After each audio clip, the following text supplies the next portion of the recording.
नमस्ते दोस्तों, आज हम बात करेंगे बादशाह और गुलाम की बीवी। एक बादशाह अपने महल की छत पर टहल रहा था। टहलते टहलते उसकी नज़र महल के नज़दीक घर की छत पर पड़ी, जिस पर एक बहुत खूबसूरत औरत कपड़े धोखा रही थी। बादशाह ने अपनी एक बंदी को बुलाकर पूछा, किसी की बीवी है यह? बंदी ने कहा, बादशाह सलामत, यह आपके गुलाम फिरोज की बीवी है। बादशाह नीचे उतरा। बादशाह पर उस औरत के हसनो जमाल का जादू सा गया था। उसने फिरोज को बुलवाया।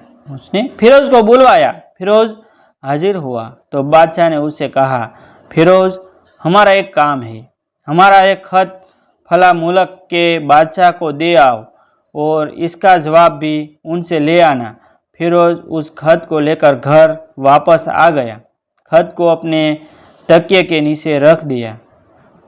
सफ़र का सामान तैयार किया, रात घर में गुजारी और सुबह मंजिल एवं मकसूद पर रवाना हो गया। वह इस बात से लाइम था कि बादशाह ने उसके साथ क्या चली है।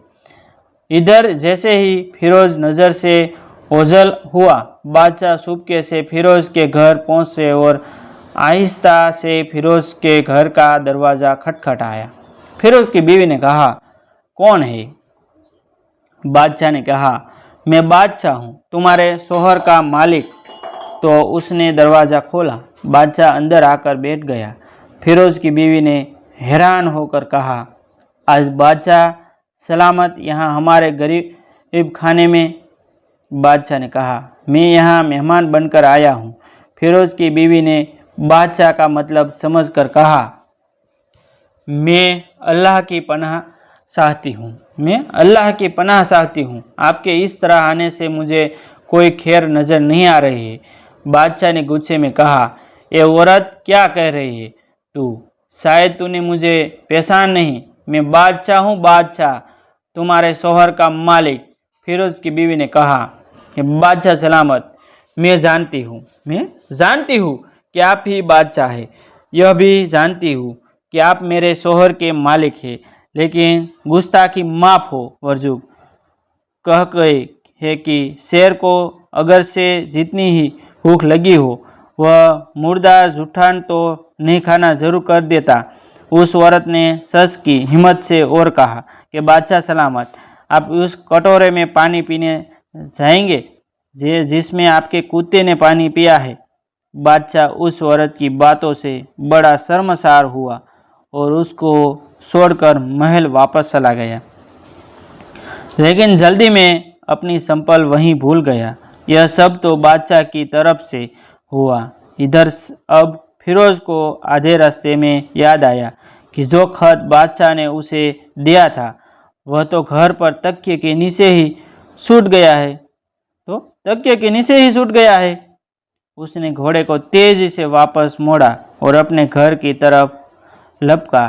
फिरोज अपने घर पहुंचा और बीवी से कहा कि खत यही भूल गया हूँ। जब तकिए के नीचे से खत निकला रहा था तो उसकी नज़र पलंग के नीचे पड़े बादशाह की संपलों पर पड़ी, जो वह जल्दी में भूल गया था कि फिरोज का सर सकरा कर रह गया और वह समझ गया कि बादशाह ने उसे सफ़र पर सिर्फ इसलिए भेजा ताकि वह अपना मतलब पूरा कर ले।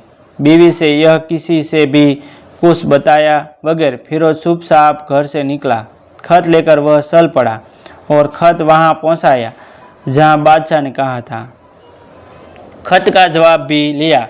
बादशाह के पास वापस आया तब बादशाह ने उसे इनाम के तौर पर 100 दिनार दिए, यानी सोने की मोहरें। फिरोज दिनार लेकर बाजार गया और औरतों के इस्तेमाल के कीमती कपड़े और कुछ तोहफे भी खरीद लिए। घर पहुंचकर बीवी को सलाम किया और कहा, चलो तुम्हारे मायके चलते हैं। बीवी ने पूछा, यह क्या है? उसने कहा, बादशाह ने इनाम दिया है और मैं चाहता हूँ कि तुम यह नए लिबास पहनकर अपने घर वालों को भी दिखाओ। बीवी ने कहा, जैसा आप चाहे। बीवी तैयार हुई और अपने वालिदैन के घर अपने शौहर के साथ रवाना हुई। दामाद और बेटी और उनके लाए गए तोहफों को देखकर वह लोग बहुत बहुत खुश हुए। फिरोज बीवी को छोड़कर वापस अपने घर आ गया। एक महीना गुजरने के बावजूद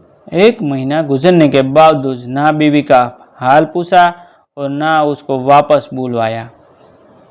फिर कुछ दिन बाद उसकी बीवी के भाई फिरोज से मिलने आए और उनसे कहा, आप हमें हमारी बहन से अपने गुस्से और नाराज़गी की वजह बताई जो आप उसे उसके मायके छोड़ आए हैं, वरना हम आपको काजी के सामने पेश करेंगे। फिरोज ने कहा, अगर तुम चाहो तो यह भी कर लो, लेकिन मेरे ज़िम्मे तुम्हारी बहन का कोई हक बाकी नहीं है जो मैंने अदा न किया हो।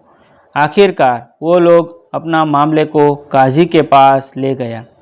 काजी ने फिरोज को भी बुलवाया। उस वक्त काजी बादशाह के पास ही बैठा हुआ था। लड़की के भाइयों ने कहा कि अल्लाह बादशाह सलामत और काजी साहब को यह सलामत रखे। काजी साहब, हमने एक सर सब्ज बाग बरखस्त फलों से भरे हुए और साथ में मीठे पानी का कुआं इस शख्स के हवाले में दिया था, तो इस शख्स ने हमारा बाग उजाड़ा दिया, सारे फल खा लिए, खरखत काट लिए और कुएं को खराब करके बंद कर दिया। काजी ने फिरोज की तरफ मुखातिब होकर पूछा, हाँ तो लड़के बताओ, इस बारे में तुम क्या कहते हो? फिरोज ने कहा, काजी साहब, जो बाग मुझे दिया गया था वह उससे बेहतर हालत में मैंने उसे वापस किया है। काजी ने पूछा, क्या इसने बाग तुम्हारे हवाले वैसे ही हालत में वापस किया है जैसे पहले था? उन्होंने कहा, हाँ वैसे ही हालत में वापस किया है, लेकिन हम इन जनाब से बाग वापस करने की वजह जानना चाहते हैं। काजी ने कहा, हाँ फिरोज, तुम इस बारे में क्या कहना चाहते हो? फिरोज ने कहा कि काजी साहब, मैंने बाग किसी नफरत या गुबार की वजह से नहीं छोड़ा, बल्कि इसलिए छोड़ा कि एक दिन जब मैं बाग में आया तो उसमें मैंने शेर के पंजों के निशान देखे, तो मुझे खौफ हुआ कि शेर मुझे खा जाएगा। इसलिए शेर के डर की वजह से मैंने बाग में जाना बंद कर दिया। गांव तकिए पर टेक लगाई बैठ बादशाह से सब कुछ सुन रहा था। वह उठकर बैठ गया। उसने कहा, फिरोज, अपने बाग की तरफ अमन और मुतमईन होकर जाओ। अल्लाह की कसम, इसमें कोई शक नहीं है कि शेर तुम्हारे बाग आया था, लेकिन वह वहाँ पर ना तो कोई असर छोड़ सका, ना कोई पत्ता तोड़ सका और न ही कोई फल खा सका। वहाँ पर थोड़ी देर रहा और मायूस होकर लौट आ गया। और खुद की कसम, तुम्हारे बाग के गिरदे लगी मजबूत दीवारों वाला बाग मैंने और कहीं नहीं देखा। फिरोज अपने घर लौट आया और अपनी बीवी को घर वापस ले आया। ना तो काजी को मालूम पड़ा और ना किसी और को भी कि माजरा है क्या खूब बेहतर है अपने राज को छुपाना कि लोगों को पता न चले, अपने घरों के भेद किसी पर जाहिर न होने दे। दोस्तों, ऐसी नई नई कहानी सुनने के लिए और देखने के लिए हमारा चैनल आप सब्सक्राइब कर लीजिए, जो आपको जीवन में कुछ नया करने के लिए हमारा चैनल आपको अवश्य प्रेरित करता रहेगा। थैंक यू दोस्तों, मिलते हैं एक न्यू वीडियो के साथ। तब तक बनी रहिए हमारी चैनल के साथ, क्योंकि हमारी चैनल में हमें न्यू वीडियो लाते हैं। Thank you.